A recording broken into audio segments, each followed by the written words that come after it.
Catherine Bernardo, kumpleto na ang kanyang pagkatao.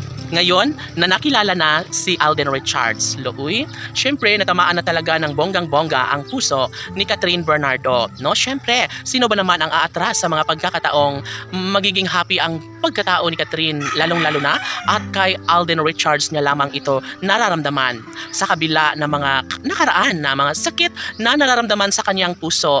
Narito at ibinahagi ni Catherine Bernardo na sadyang kailanman ay hindi na niya bibitawan pa ang lalaking nagbibigay saya sa kanyang puso at isipan.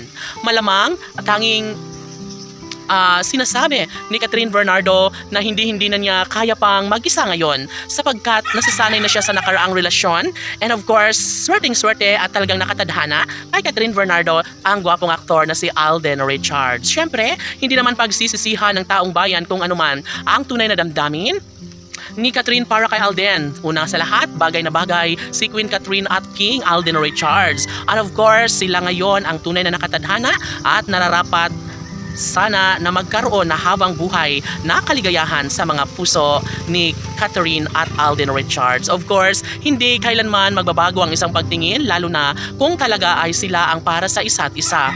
Marahil sobrang nahihirapan ang taong bayan sa mga pagkakataong ito, ay dapat lamang na magkaroon ng isang magandang desisyon si Catherine para na rin sa kanyang tunay na kaligayahan na pinakahinahangad ng kanyang milyon-milyon na mga taga-subaybay. Of course, kailanman ay wala nang pagsisisihan pa, hindi na aatras si Catherine Bernardo dahil sadyang bibihira na lamang ang isang lalaking sa kanya'y magmamahal.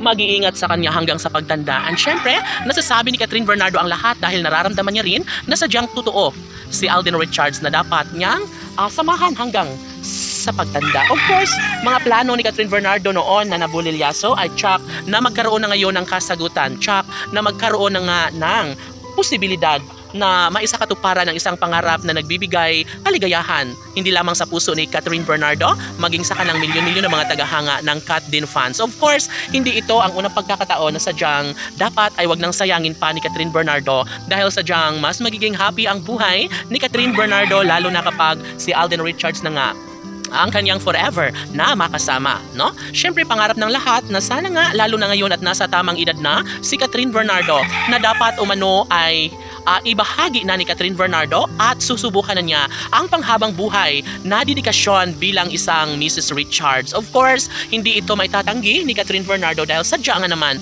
na sobrang love niya si Alden at gusto niya rin naman itong makasama sa habang buhay. Nararamdaman ni Catherine Bernardo na mamahalin siya hanggang sa pagtanda ng gwapong aktor na si Alden Richards. Laban!